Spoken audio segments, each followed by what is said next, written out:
Hi,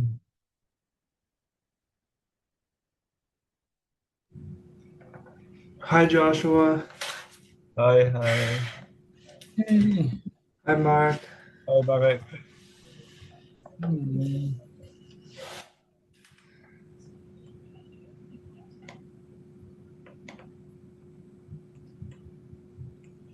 Okay, I think we can just start. Everyone is here.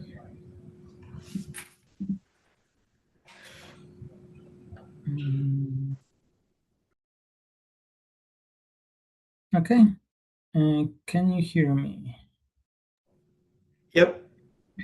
Okay, uh, so let's start. Hello and welcome to it's the robustness test meeting. Today is February 11th, and we have empty agenda. So, are there any topics, questions, or asks about robustness testing? Anything we should discuss? If nobody has one, I wanted to discuss the linearization thing. Yeah, sure. Yeah. So I think I messaged Mark on this, but for everyone else that listens to this meeting, we we've managed to reproduce it more often by increasing um, the like a basically a Docker pause fault that we do on the container. So we increase the frequency at which we do those. So I think because we're doing more pauses, we're able to trip the bug more often. So instead of seeing it like once every 3 weeks, I think we can realistically reproduce it in roughly once every 2 days, once every 3 days. So if we really wanted to reproduce it like tonight, we could just run like 3 days worth of testing, and chances are we'd probably hit it. Um, I had added the delve um, process on the etcd containers. I think there was a crash when doing that in some weird scenarios that Mark might have more context than me around. Um, but yeah, we had added delve on the containers, and we were observing variables throughout the test to try and get like real uh, variable values when we hit the linearization bug. Um, so I think we have that information, but like looking at those variables, I don't think they told us much information. Is that right, Mark? I mean, yeah, like they're just snapshot of the time, and we need to reverse the timeline. So, Oh, the way I did it, it wasn't a snapshot. I I think mean, I had. okay, let me clarify what I mean. Oh, Like okay. having a variable value out of a request doesn't Oh, give you idea of, you know, the status at the moment of request, but you don't know when the request started or when it ended. So you cannot yeah. like say, like, this is like the problem of locality. You cannot say this is invalid request without looking at other points in time, or basically Mhm. when the request started and when it ended. Okay. Um. Hmm. Mm,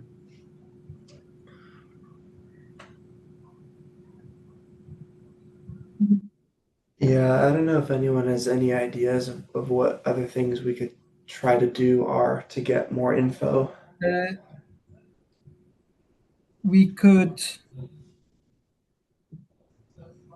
if we have linearization and we know which request failed, Yeah. we should be able to match the request to a specific we could try to trace this specific request memory thingy. So what I mean is, if there was some recent work by, I know, Henry and some other contributors about like adding, or we added server metadata. If we had raft ID of the request, or oh, I don't know if we read requests have ID. If we had ID, assuming we had ID of the request in linearization and in available during the in the delf, you could easily find, instead of like trying to look at just the timeline of variable, like states of variable, Yeah. and try to guess which one is incorrect, we could trace it from linearization that we know which request is incorrect. And if we had consistent identifier between traces and delf logs, we could then find it. Okay. So would those just be like additions to? But I think at this point, what we are doing is implementing additional logging that we could do in by delf, or by Okay. adding logging in etcd. Yeah.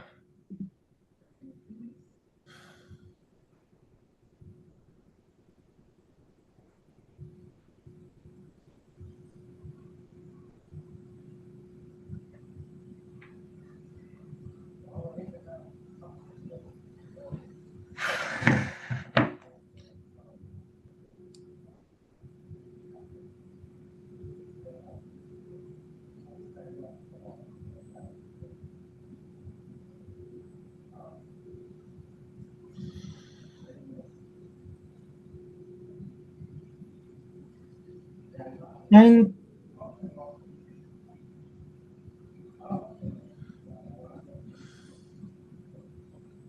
okay, Marcus, you mentioned, or we've been looking at it for some time. I know, and then, or we've been looking for some time at the problem. And you said like you asked, you've been asking, I know, around how to get it. Was there any case that having reproducibility or using antithesis, has anyone like attempted to debug linearization? Because like Yeah. I'm not sure if like this, I'm slowly getting into like, it may be, instead of trying to reinvent the horse, we should just like add debug logs, enable debug logs, and just use uh, antithesis for reproduction based on all the debug logs. I think that is a great idea. Like I think kicking off a test with just debug logs and reproducing it might give us more information. But yeah, our research people right now are like looking into like the whole butterfly effect and trying to make it so that we can use Delve without basically affecting future histories. Okay. So like we have ways to like minimize it, but like this bug in particular, it's like the request that we send that is the problematic request. It's like such like an instantaneous thing where like the bug is like at 0%, and then as soon as we like send that request, it like jumps to 100. So like if Mhm. we like rewind like to a point where it's still at 0% and try to do something, it's like sometimes we hit the bug again, sometimes we don't. So yeah, it's quite tricky to do the Delve debugging as it stands right now. Um, like I think it might be worth trying to just enable trace logging and like Oh, we um don't have trace logging. We just need to implement it. I'm saying oh, like okay. someone needs to sit Okay. down and implement the logs that we need to debug it. Yeah.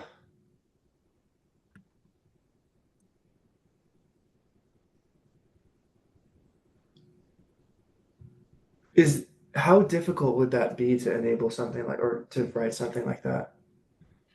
It not hard. It just will take multiple iterations. So as you Okay. said, if this is like reproduced, like if it was reproduced once every couple of weeks, that would be very hard. But if it reproduces once every second, then maybe it should be doable. My main concern is antithesis log volume capacity. Yeah. I We think want that more should be logs, but okay. we cannot like dump, like we cannot increase it, I know, 10 times, 100 times. We had issues already with that. Let me check. Um, yeah, because I think if we really wanted to, we could probably run like 4 tests a night and reproduce it every day to give us like a week of iteration or more. Mhm. I'm just gonna check the logging level.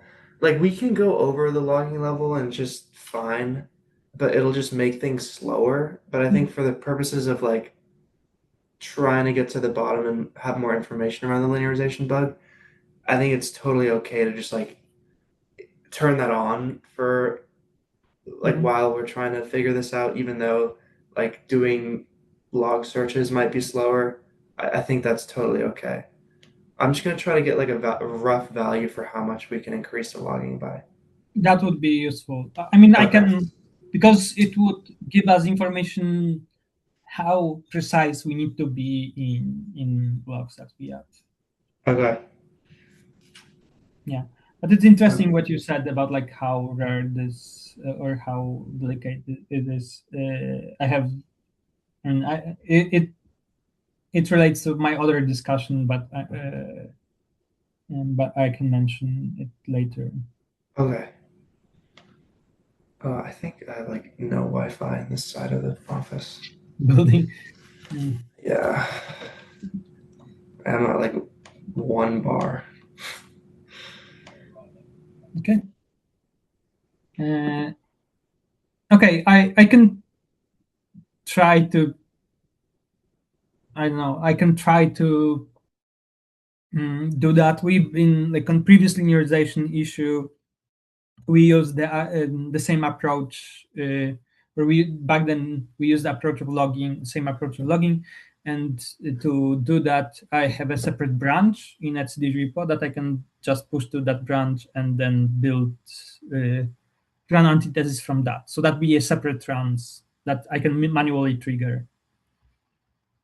Mm, I don't know if there's anyone interested in helping with that, at least with debugging.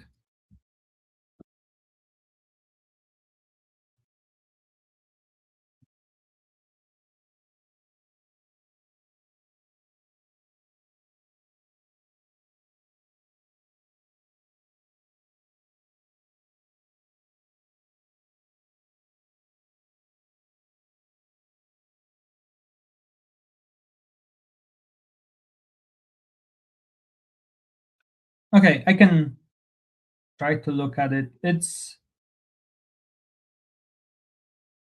not a lot of work. It's just like it takes a day to get a result. Like it's yeah, a little bit throwing darts while being blindfolded.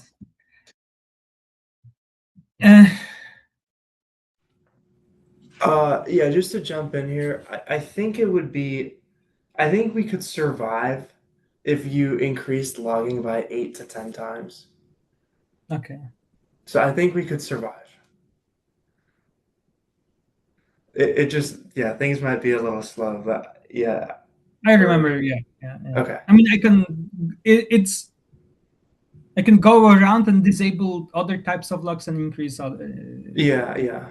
Okay. It's just I'm not super aware first what is the main source of the current logs, so whether I would need to Oh, analyze the current log. yeah, I could get that info from you. And yeah, yeah, yeah. Yeah. If there is any currently like log that is useless that is generating most of the thing, we could try to disable like one or two such cases and not others, and it's yeah trial. Okay. Okay. Any other questions about this linearization issue. We've been discussing it for some time, so there's, if you haven't seen, there is a bug for that. Let me find it. Or maybe, is it easier to look up? It might be easier to use this link.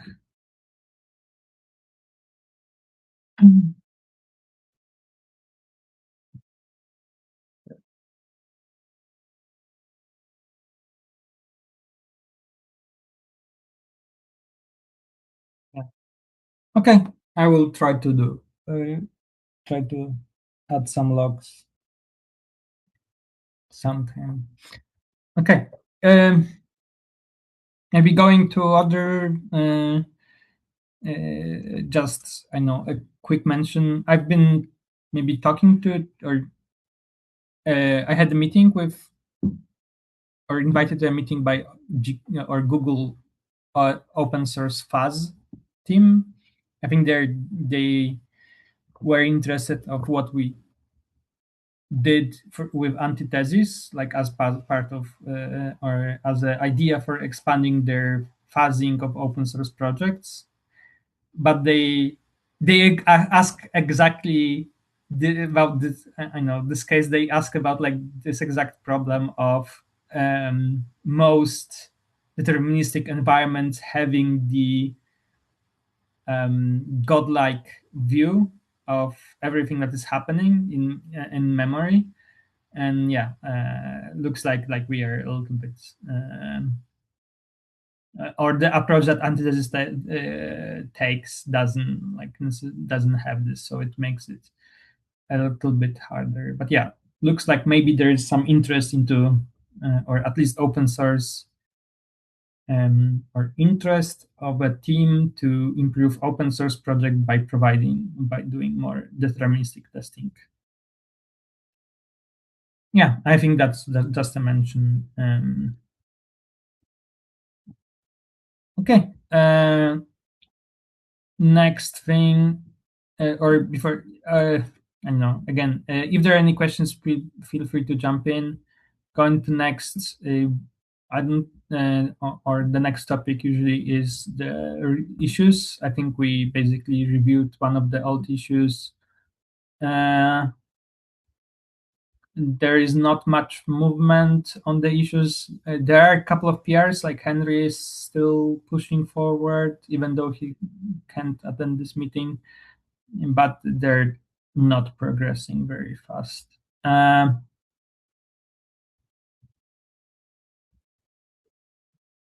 Yeah, so there is no new issues. I think we are just trying to address it, or maybe there is one that just there was one related issue to antithesis. I think we had. I don't know, Marcus. What's your thoughts? We had this, or from the beginning, we had problems with exit codes, and I tried to classify or try to move this topic forward. So we have now identified all the places that I don't know, there is a nice link. Oh yeah, and we have now classified all the places that do exit codes. Maybe it should be public in etcd docs. How do I find exit codes?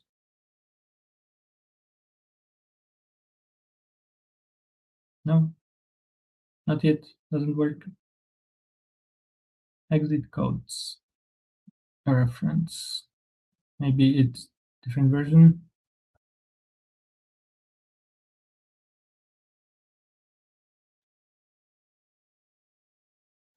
Okay. It doesn't render. Maybe it hasn't been merged yet. Oh, No, it it's has been merged. I don't know. Like I don't. Yeah, but looks like there. I know, like Antithesis has some expectation about exit codes, but looks like we maybe there is a bug in etcd also. Like, looks like from code paths there should be exit code 2, exit code 1 for general errors, and then exit code for termination signal is defined like this, but I don't know what is the Is there an exit code 133 somewhere here? Because I feel like we've seen that a couple of times from etcd. 133. Yeah. So if it depends on the, so this signal termination 133 would be if someone sends signal 5. I'm not an expert, but by Okay. how it's defined, if you pass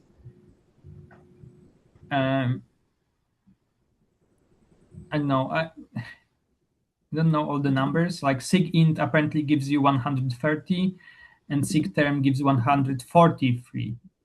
Uh-huh. And Okay. you're saying 33. Yeah. So that would mean that someone is sending, like, it's in reaction to, or that's the only code path that could generate it, at least based on like some analysis. That would mean that someone, it's reaction on signal 5. Yeah. Okay. And I think we sometimes see some exit code ones. I don't know if you're interested in I don't know if suppressing you're those. if etcd would exit on sig trap. Sig trap. I don't. Yeah. Interesting. Or there might be. Yeah. I mean, it's just a high level overview. Yeah. Maybe there, like, I think that it still haven't been like fully resolved. So the follow up for that PR is unifying the exit codes, so we can reduce number of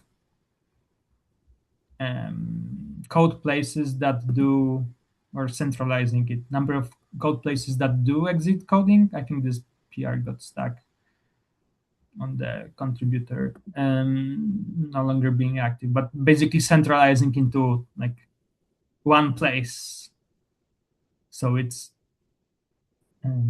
easier. Mhm. I don't know if there is in antithesis a way to know how, what was the path, code path that ex- just before the process executed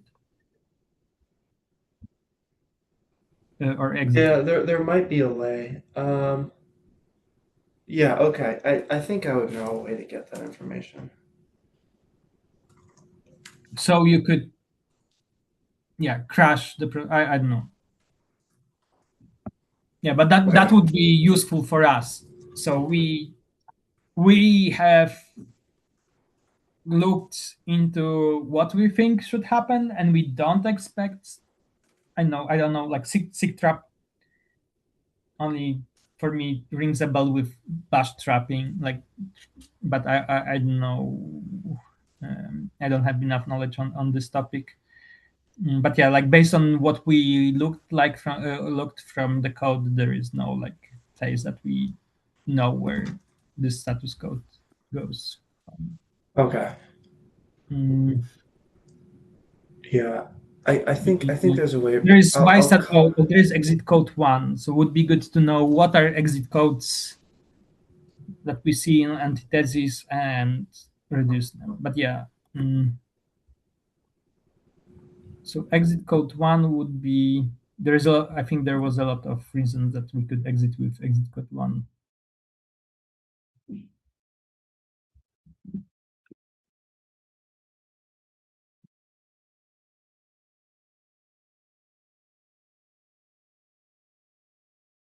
So exit code 1, like if we failed to parse something, so that should not affect reading files, uh, unsupported architecture, generic fatal error. So if someone does a fatal, so maybe that's the case. And parsing fields. I mean, I would think those should be moved here, but that's yeah. Although we could do a cleanup on exit codes.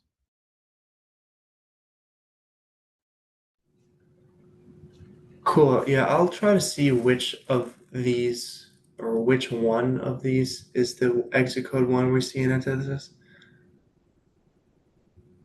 Okay, it would be easier for us.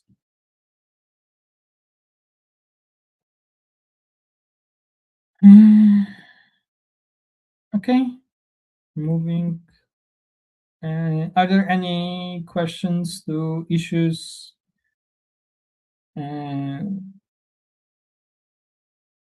Here.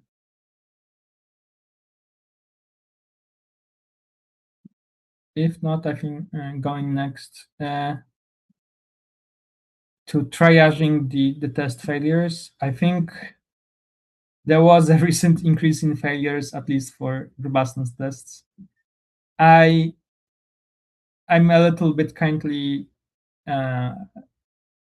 like overwhelmed with, or now it's better, but I still haven't fully figured out why change made by Henry caused the tests to be much more failing, or basically we have a cases that we trigger out of memory, randomly get out of memory, or at least we have signal handled, which error, which usually I don't know based on oh I haven't seen this. Okay, so the first thing I open then is totally different.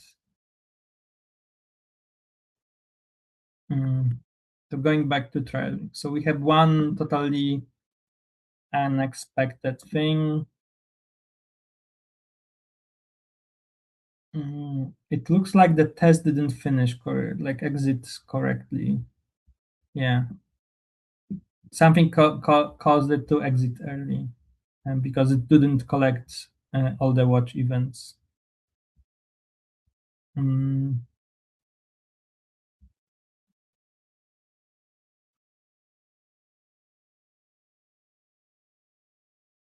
yeah. Okay. So that's one failure. Let me open more. It's easier that way. So yeah, we have even like full failure of the test, which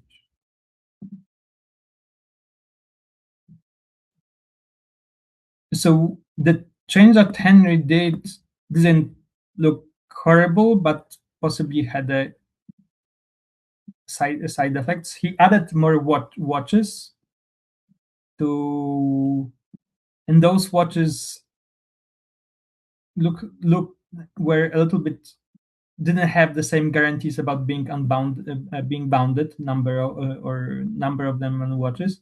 So I started like reducing their number, but still it didn't help much. So yeah, we looks like it's worse than I even like. Here we have a lot of failures. And what is interesting, only version 3.6 and master are affected. And I'm a little bit scared to look deeper into it because it might be fact that we, or basically me, implemented a bug in watch that causes the memory to grow. I don't know how that slipped, but yeah, like looks like, or to summarize, we found a way to push etcd to grow in memory absurdly, but it's so, or at least that or at least the test to fail, so either etcd or the test, but we were unable to reproduce it locally. It only happens in ci, but ci has a huge buffer or safety margin of memory, but it still like gives looks like out of memory errors, and it only happens on 3.6 on newer versions, um, which is scary, like I said. No, this usually is. Then I know. This is a bigger. Oh yeah.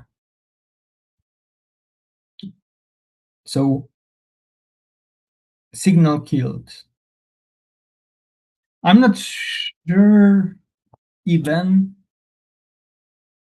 how this relates to Golang test execution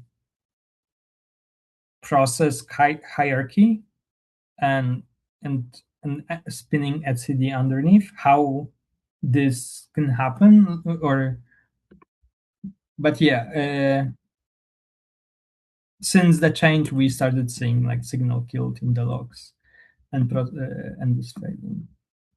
So the way that I reduced it is I just reduced number of watches, and but we still haven't it. So um, I don't have a good way to reproduce it yet. Maybe running it in Docker with limited memory could help.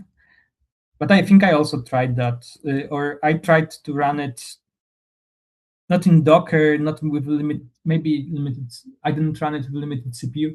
I ran the test for a long time and measured memory, and I haven't seen the memory of that like this test ever growing more than I know 700 megabytes, like totally like.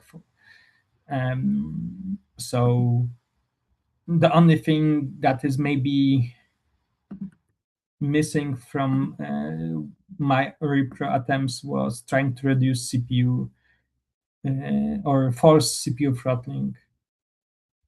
And I also looked at the here also. I also looked at the pro metrics to confirm that there is enough memory, or is it like, or how far we are from memory, what is the buffer, and the buffer was huge. So um, uh, the metrics are still collected every like once I think I know maybe 30 seconds, 15 seconds, or a minute. I don't know what's the scraping of the Prometheus there, the scraping period. But yeah, you couldn't even see the signs of memory, and also it usually in a weird place, or at least the signal handle. I know maybe I'm naive, but this only error for me only correlates with out of memory. I don't know what could be other. I mean, getting a process killed usually means you run out of some resource. Maybe it's not memory. Maybe we run out of something else, other stuff. But that would be. But other stuff you would get also other errors. Like I know if you run out of file descriptors, usually you would get an error when trying to ask for file descriptor. So I think, uh, yeah, I'm not. mm, I'm definitely here not an expert. Yeah, I think all others are. Yeah, this is like all the other issues that we had before were. Um, 1 QPS. And about CPU throttling, how do you get 0 QPS for 1 second? I don't know. Like maybe we implemented pausing of processes unknowingly. Mm, be, because there is no other, like, how do you get 0 QPS? I mean, mm, and this is interesting. Member upgrade is usually a little bit. Oh, linearization timeout. Wow, that's a rare one.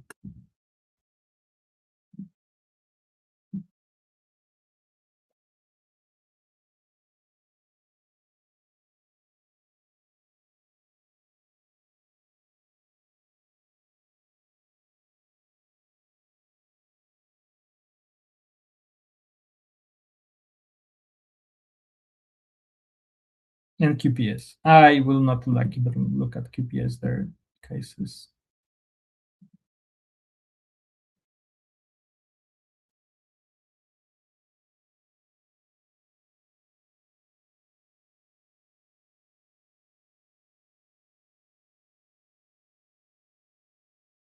Yeah, there. I mean, this is level of unmanageable number of flakes. Oh,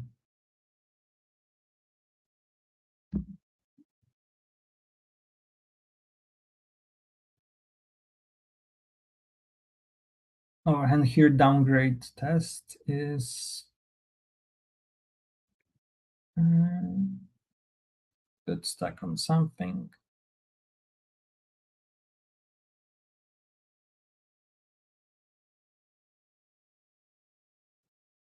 Oh, it got killed, possibly.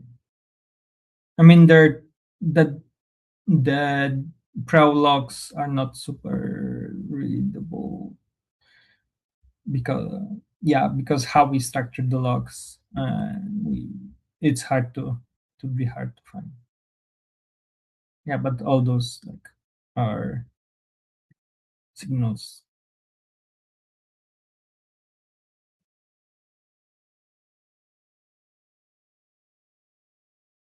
Yeah.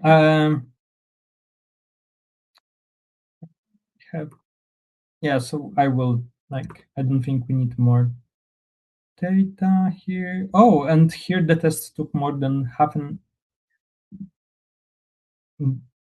The test took longer. I don't know how far we are. I mean, this also number of or the change with the watches also correlates with the test getting longer. Uh, but here the test is saying that it should take 2 hours. What? This is on 3.6, and this is ARM. 3.6 ARM. Ooh. Yeah, that's yeah. We had so maybe that's a case. Yeah, we get the test got much more spikier. Um, Still, it's around 120 minutes, same like on previous platform, but yeah, there's some weird cases. Yeah, ARM is timing out, so there is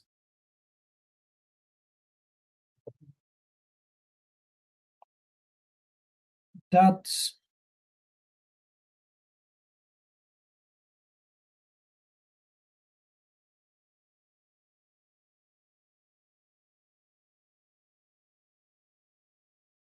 Yeah. Going to AMD, AMD is not timing out, but it's the same case of here missing, and there will be or missing report because I'm looking or reason I'm opening those, usually they will have an error, and this means the test didn't, or there was no error because the test abruptly exited. Yeah, because here, for example, exited after 12 minutes of testing. And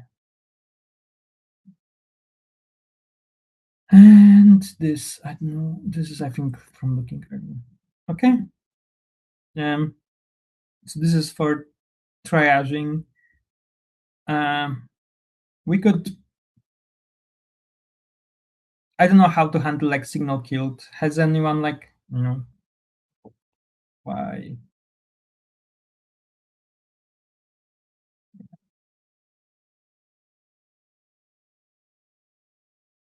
Yeah, memory limits, killer. Everything says about the memory. So I don't know if we could. I mean, the only more context could be we could get more context if we looked into the what is here? Kernel logs of this instance. I don't know if we collect kernel logs from Kubernetes infra.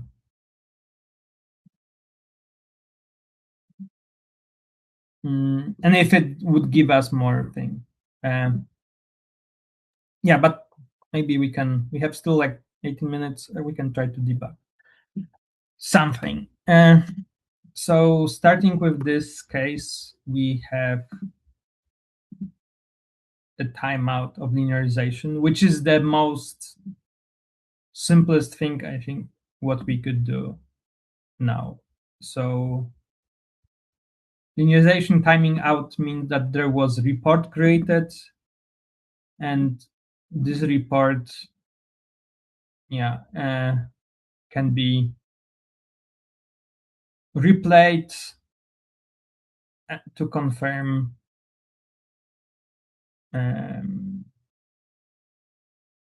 to confirm that if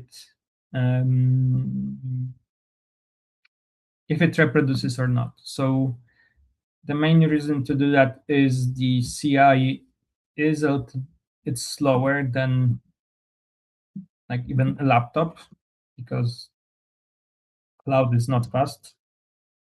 Or I think that's or maybe we are running on old generation of machines. That also usually the case. So let me change how I share my screen.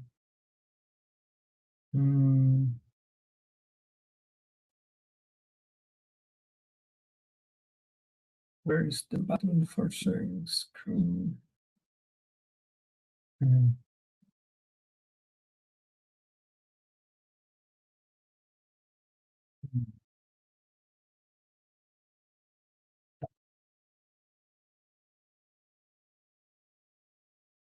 You should be seeing this. So I have I downloaded the data report. I have my code. Do I have anything? I have empty thing, and I'm on master. I just fetched it. So in the test, the robustness directory, there is a test data. Here is some old report. We can dump the new one. And we can make test robustness reports.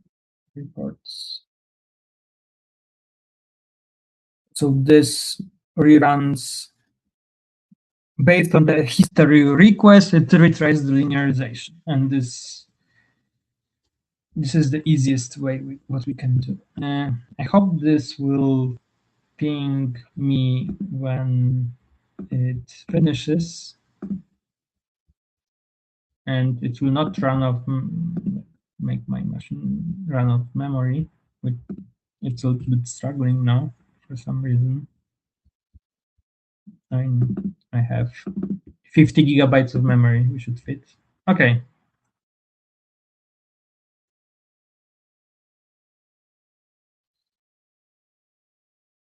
So in this report, there was no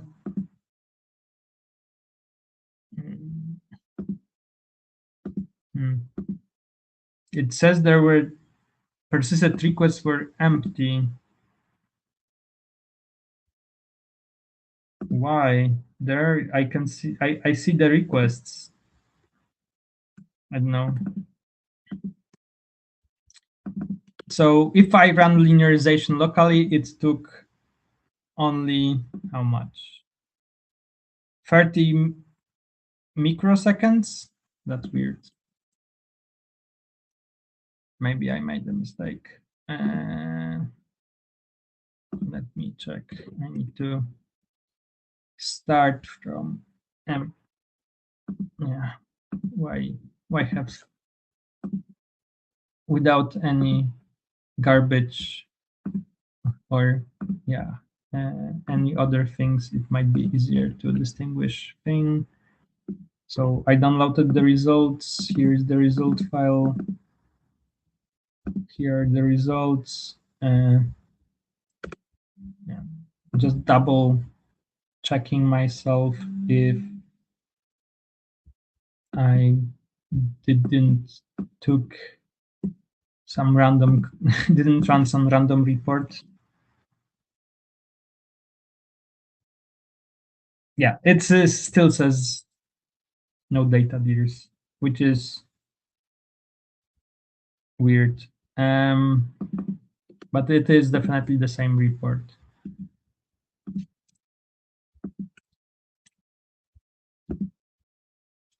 And no, what is?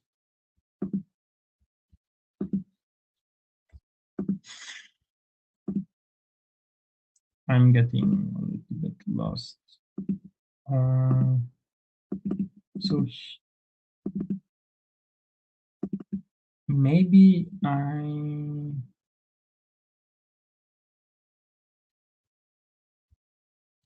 copied wrong file. Yeah, I think that's me. Yeah, I got used to different directory structure using antithesis. I think this is the correct directory structure. Okay, yes. I pasted the wrong file. It needs to be lowest level. So the in robustness test we just have ID of the pro, or I don't know what is. I don't remember where this number comes from. We have some unique ID per test, and this we keep all the everything should be under. So okay, so this is running, and this time it's taking long because it analyzes the report because it started linearization. Previously, it took a little bit longer the first try because the binary was compiling, and it was compiling because on master branch a lot of code changes and dependency changes, so it had much more things to compile. Going other stuff. We could try to, in the meantime, debug this.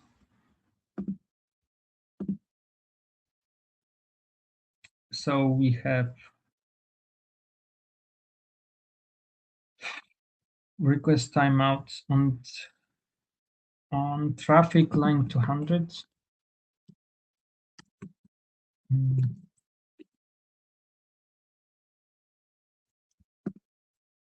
Yeah, so during robustness test, we assume that after we finish ejecting file point, after we finish the traffic, after we wait a second, the cluster is stable.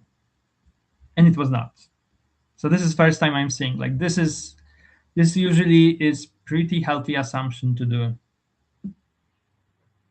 and that the cluster is stable after we think, but we can fix it. It shouldn't be too hard to fix. But it's question, what is the root cause if we haven't seen it?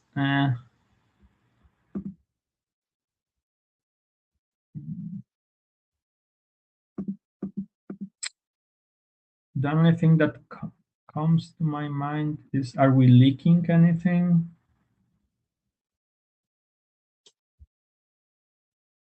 So this code got a little bit more complicated. So just checking, are the weight groups properly set up? So we have a weight group here that adds one, creates a new one client. And this client, after this function exits, and there is no too many layers. There is no like sub routines that are running. So this is like a simple for loop.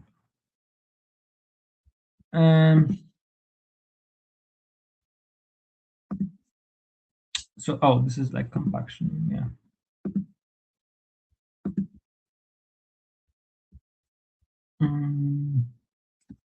200. So this is compaction. Here are the new watch loops that were added. We create per each client count. We create one watcher, and this watcher is, oh, okay. So linearization took 3 minutes 59 seconds. So it succeeded, which means the timeout was a timeout.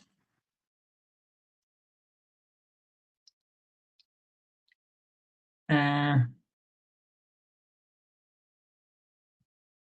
not like and not a failure. Sometimes a failure could be hiding as a timeout, but this is like more rare. But yeah, you can see how many concurrent requests are we doing sometimes. Um,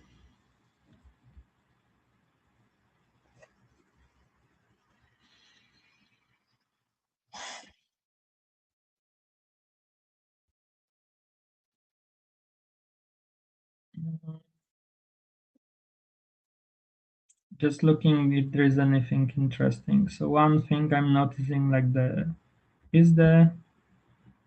yeah, all the watch loop, or here are the base clients and here are the new clients that were added for watch, and they're doing get key to get a linearizable read to get what is the newest revision.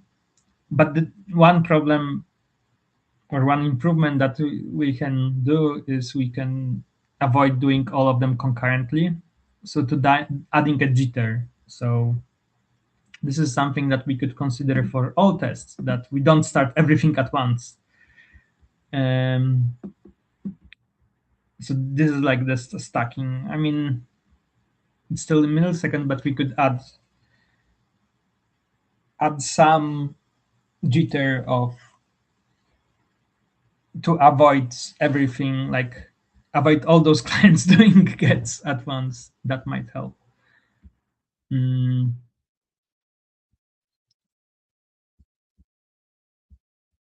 And then avoiding disalignment, because this is like we didn't really want that. Uh, so the linearization here is pretty long, but the reason it's timed out could be, I mean, we could try to find it at some point.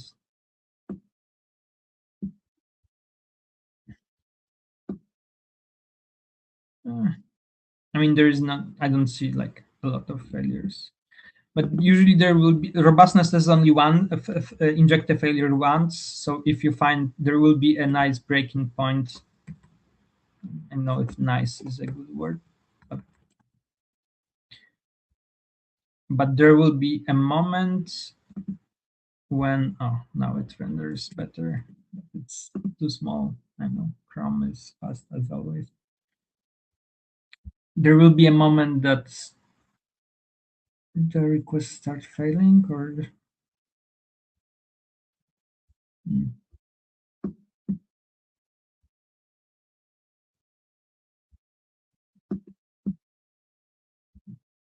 when the fail point is injected. So I'm looking. This is in R. No detail. This is interesting that there's those gray.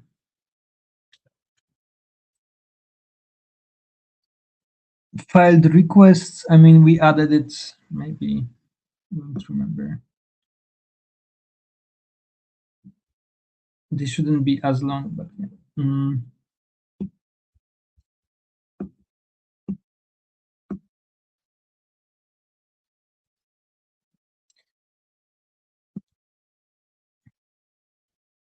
Okay, so this linearization is absurdly long.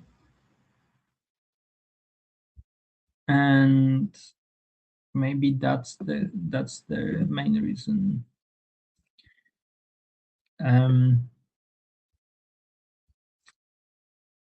Yeah. Other things that come to my mind, like if someone is interested into performance on improvements, having such a linearization is pretty nice that you can take the command, you can, take this, run it, and you can, in test, you can just add a simple flag minus minus CPU profile and CPU, and you can spill out, it will spill out the CPU profile. So if you want to optimize, this is a nice way to find where is the CPU being consumed.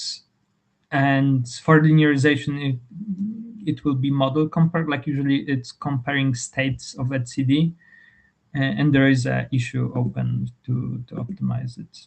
I don't think but we will not do it because, like, if it takes 4 minutes to just run it, we will not fit in this meeting. So yeah, that's how we could do. I'm thinking that, or based on this, I'm thinking about a couple of things: reducing number of clients, and that's one, and also and like adding jitter, reducing number of clients from the main thing, because I think we have too many clients currently, because we have what is it? Like we had 6 clients just for requests, read and writes, and we added or 8 clients, and we added another 8 for watch. But those watch clients are doing more than just watching. So I think, like, separating this variable to have member clients and key clients and watch clients separately, and having not like double that. So this would be 8, so 16, but having like 12 total clients could help reducing the load. So how yeah, because if we look at the report, there are 22 unique histories, so that's too much. Yeah, so we are at the time. Should Let we me. create the issues for the stuff that you just talked about? Can you repeat the question? Should we create the issue on GitHub? Sure. I mean, if you send a PR, that would. I mean, we can create the issue if you want. You're interested, you could create the issue and just send the PR. Just to summarize.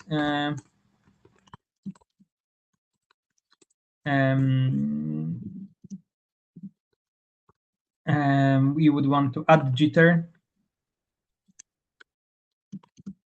both start and on period. So not all clients should not start at the same time. There should be some like spread out of the start, and then every period is calculated. We should like do a shift. I think like request timeout. I know it's a little bit hard to guess the jitter. What is the good jitter? Like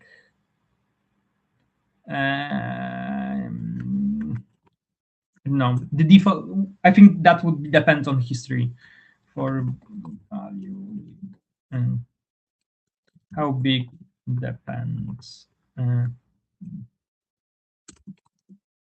So if I would expect we would want to those beginning not to be concurrent, and so that would be enough. We don't need too high. So I don't know if we need request timeout, because requests at the beginning are very fast.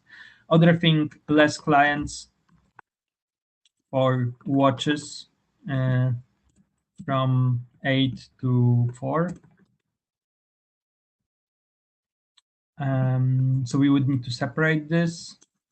Was there any, have I missed anything, or that's, yeah, I think those two things should help. Like, What about the client count? so yeah, so we want to still 8 clients for TV operation, but separate config for watch, and do so we have 8 because we have 6 or 2 per member plus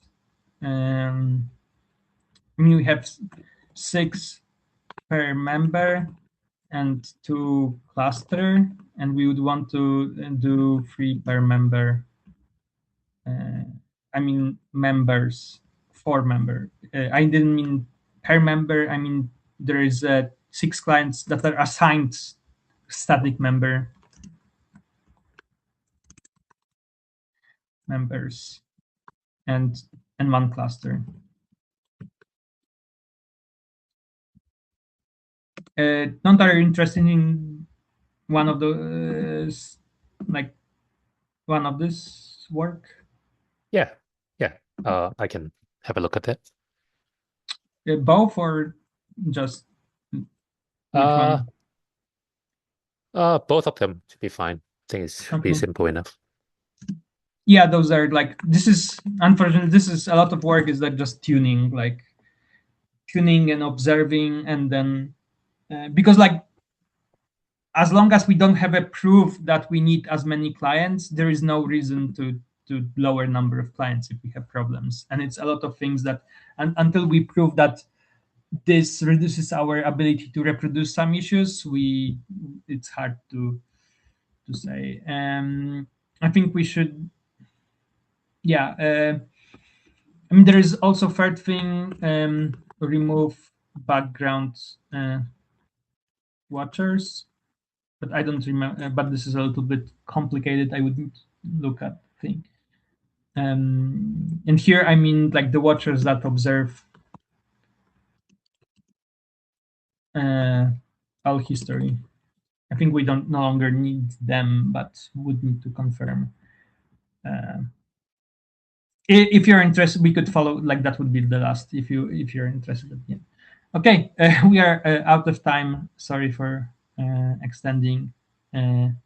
Thanks for attending, and hope you have a great your local time, and see you in 2 weeks. Thanks, Thank you, Mark. Mark. Bye. Yeah. Bye. Thank you.